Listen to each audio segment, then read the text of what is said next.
Hey, my name is Dr. Michael Major, and for those of you who are my patients, it's good to see you all again.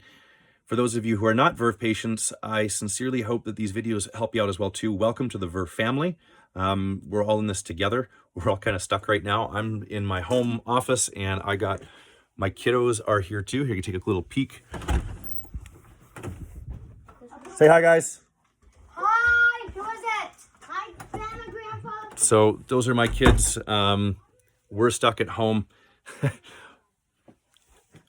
All that said is to simply say this: we're in this together. I want to share with you some simple tips and tricks of what you can do to take care of probably about 95% of your braces problems without even having to come into the office and see me or your other orthodontist. And we're only going to use some really simple instruments. If you've got a toolkit at home with some wire cutters, needle nose pliers, this is going to be way easier.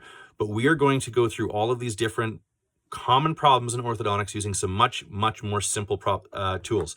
You're going to use 3 different tools to address all of these problems. Number 1, some simple everyday nail clippers that you would use to cut your nails. Number 2, again, same thing, simple everyday plier or tweezers that you would use as well for whatever else is going on. If you had to pluck your eyebrows, whatever else is you need to do, pull out a sliver. Number 3, some orthodontic wax that would have been given to you either by me or by your orthodontist at the time that you had started. With these 3 tools, we are going to address the majority of the problems that you're going to run into with your braces so that you can still get yourself in a place being comfortable until you're able to come back into the office when this whole crisis is past.